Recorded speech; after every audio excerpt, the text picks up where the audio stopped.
Welcome, this is the ELEET Review Podcast coming at you here today. We're going to be doing the Deathly Hallows Part 1. Yes. Harry Potter 7, Deathly Hallows Part 1. And before we get started, make sure you like and subscribe and check out the channel. We've done the Harry Potter movies all the way up to here now, so we got 1 through 6. It's a bunch of fun reviews on those movies. And we will continue to finish the series. We'll have our Harry Potter Deathly Hallows Part 2 coming up, and we'll probably bring a guest on for that, so make sure you stay tuned for that. Very excited. And we just have a lot of Marvel content going on, a lot of Star Wars. We'll be talking about Book of Boba here shortly when it wraps up. We'll do a review of the show. Mm-hmm. So make sure you stay tuned for that as well. So let's go ahead and go into Deathly Hallows Part 1. We're going to start with the characters here, and I'm going to go ahead and give the characters 10 out of 10. Wow. And the reason being is that they're so good in this movie. They are amazing. Harry, Ron, and Hermione are just giving their best acting performances in the entire series here. Mm-hmm. There's a lot of focus on the characters, and I just feel like with this story, there's a chance to just get them really put together, and it takes away a lot of the focus from the other characters and a lot of the other stuff going on in the past movies, but we just get to sit here with these three characters for the entire movie, which is so awesome. And you just get to see their chemistry together, and you just get to see both the real world chemistry between these actors and the characters, because they both spent just so many years together doing this. So it's kind of like a culmination in a way. I mean, the next movie is kind of the finale with the big final battle, but we don't see much of them together in that movie. So it's like this is like the peak of their characters. It's like them taking a step back to just the arcs are finally the characters pretty much completed here. So I just love that, and even Voldemort, everybody's still really cool. And then everything in the Ministry with all those characters and who they impersonate, like just all the characters that are in this are fun. And I think it's just the deepest story for their characters. So I give them a 10 out of 10. What do you give them? All right, I give the characters a 9 out of 10. I love these characters. They're definitely at their best for sure. Mm-hmm. I just give it a tiny bit lower just because it doesn't have like all the characters like I mean like Dumbledore and stuff, like all the side characters. I mean Dumbledore's dead, so that wouldn't really make much sense. But he does show up in the next one. Missing Neville, so that sucks. What? I'm missing Neville. I know, right? He's the best. But yeah, they're definitely their best acting performances. I think Ron does a great job in this too. He does much better than in Goblet of Fire because 100%. He like gets in a bad mood, but it makes sense. Yeah. And you can just really feel how left out he feels. And then like Hermione and Harry together, they're just fantastic. Like, I think that this is definitely their best chemistry in all the movies. And then, I just think all the characters are great, and I'm glad that they like took a step back to dive into these characters before the finale. Yeah, me too. I think it was a genius decision. It really was. Yeah. It was good to split it up into 2 parts and have focus on them for the first part. Yeah, even though I used to not like that, but I like that now. Let's go to the dialogue. I give it a 9.5 out of 10 because I just feel like the script mostly works for this movie. Like I said, because the characters are the most mature here, they get to use their script to the best advantage they probably ever had. You know, it's not like Harry Potter 1 through 3 where we're getting these kind of kid sort of jokes and dialogue. It's like we're finally getting to like mature emotions and mature stakes with all the scripts here, and I just feel like it's really awesome. I even bet that the 7th book has a bunch of cool stuff in it with its just what the characters say and everything. Yeah. So I just think that this movie gets to have a lot of that.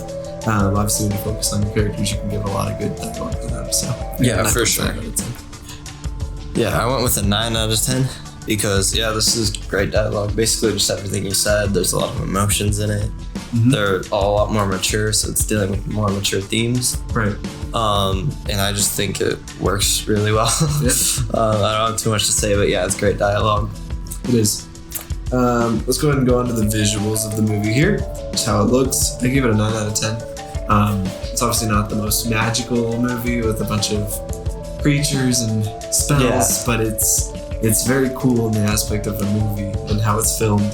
I feel like there's a lot of work put into the cinematography here and the set locations and everything. I think it's just a very like grounded approach. Like we get a lot in London and England showing these sort of things. And it just looks cool to see the streets of London like that. Like we don't really see that in other movies. Yeah, it looks awesome. And then we also get to see just them impersonating the people. I think that's a great visual adaptation when they have to disguise the It's people. very fun. It's really fun. And then even when they just are dressed up in their fancy clothes and Hermione's in her red dress, like all that stuff, it's just really fun to see that. And then I just love the foresty look. It's a very dark look. Half-Blood Prince had a dark look, but it kind of was just like a dark looking movie. that I was just like, this brightness looks too low. Exactly. But in this movie, it's kind of like, oh yeah, things are really dark now. It's like, we'll turn up the brightness, but we'll make the world just seem really gloomy and dark because things are really bad. And I really like that, especially all the visuals of just the scene with all the Death Eaters together and stuff, like at that table. They're all in black. Like, it's just so cool. It is. It's awesome. So yeah, I think it's visually cool in that way, but obviously nothing impressive as far as magic or spells like that. So what do you think? Yeah, I'm gonna give it an 8. I just went a little bit lower because I do like some of the other Harry Potter visuals a little bit more. Yeah. But I think for what this movie is trying to do, I think it's great.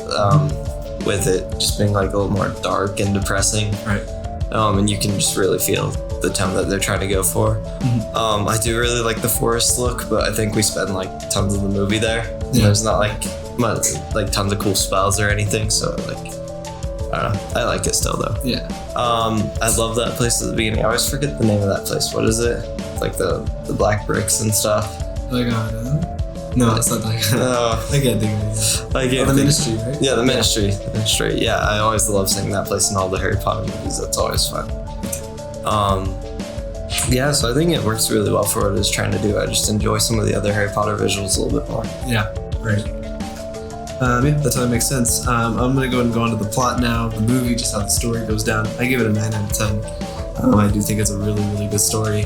Obviously, it's not the most fun, not the most exciting, not the most adventurous like most of the other movies have been. But once again, it's just a mature plot where things are terrible in the world. And I'm glad they showed that for me, because it's like, really, 5 and 6 should have shown that as well, if you think about it, since Voldemort shows up in 4. It's like, oh yeah, things are just crap now. Things are going to get really downhill. It seems like it takes a bit to get there, whereas 5 and 6, because we're still kind of enjoy Hogwarts and all these sort of things and have fun. But then by this one, it's like there's no Hogwarts, Dumbledore's dead. It's like things finally take that turn. And it's just about kind of, I feel like these guys are just alone in the world, you know. It's like we don't have the other characters, we don't have all the teachers helping them. It's like these guys are on their own, having to solve how to figure out fighting Voldemort. And I like that they all take on that role together. You know, Harry's like, this is my job, you know, I'm going to take down Voldemort, and they're like, we'll stick with you and help defeat him too. It's really cool. It's very awesome. They didn't have to do that, you know, and it's cool that they do. They all go through that journey together. And it's interesting just to see how they have to destroy Horcruxes and how that looks when they do it, and kind of the journey they have to go on to find each one. And then even the end, the plot there, just with Dobby and everything, is just very emotionally, you know, hurts. And it's cool to see him show up and just have that final battle there with Bellatrix and everything. You know, it's just a very interesting plot towards the end. So it can get a little slow, I guess, but I definitely like that myself. I think for a casual movie fan, it might be a slow movie maybe, but if you can really look into what they're building up and the emotions and everything, it's really, really cool. Yes. So I give it a 9 out of 10. What do you give it? Yeah, I also give it a 9 out of 10 because I really like the plot of this movie. I don't think it's the most rewatchable movie. Like, I'm looking for a Harry Potter movie to rewatch. I'm not just going to casually put on this one. Right. But I do think it definitely fits well for the story, and I think it's just a great idea. Yeah. It definitely feels like a part 1, even though the two Deathly Hallows movies feel very different. They do flow well together. And I just love how dark and depressing this movie is, and I like that they spend most of the time in the forest, so you feel kind of like trapped with them. I love how the Ron just gets kind of mad at them, and like I love that Horcrux necklace thing. I think that's like really cool. And the fact that like when Ron saves Harry and stuff, I like all that stuff. Right. I think it's really cool, and I like all the stuff at the beginning with them like disguising themselves. I just think it's a really good and mature plot, and definitely different than any other Harry Potter movie. I like this movie. Me too. Let's go to the action, then our final category here. Action, I give it an 8.5 out of 10. Obviously, there's not a lot of action in this movie. It's a lot of character development. But when they do the action, I think it's really fun. Like I said, the whole Ministry thing and being attacked while they're in restaurants and things like that. It's really fun. And then having like the wedding, and an attack happens at the wedding. And then when they're like running through the forest and Hermione has to change Harry's face quickly at the last moment. That's all really cool. Even the beginning, which I always forget about, like when Moody and all those guys show up and they do the whole broomstick fly through the sky. All dressed like Harry. That's really funny. And really cool to see them all go through on their broomsticks like that. Super cool. And then the action, like I said, at the end is really awesome too. Like how they're kind of sneaking into the Death Eater Palace and have to get into prison and it's everything there. So yeah, I think it's really good action, but obviously we get a lot more fun action. All the action really gets saved for part 2, which is just phenomenal action. Yeah, agreed. So I think they purposely did that just to save it all for that final movie. But still really cool action. And I still enjoy when it does happen. Yeah, I agree. What did you give it?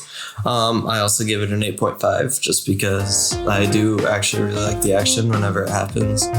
One scene that stands out to me is when they're in the forest and they're getting chased and there's like no music.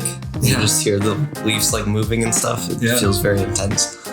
I really love the restaurant fight too.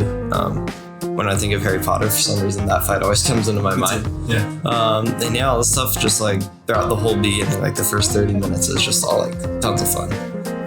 And that just feels like fun Harry Potter stuff from the old movies. And then I think that the final battle is also really cool with Bellatrix and stuff, and Dobby having that heroic moment and dying. It's a good heroic moment. So sad.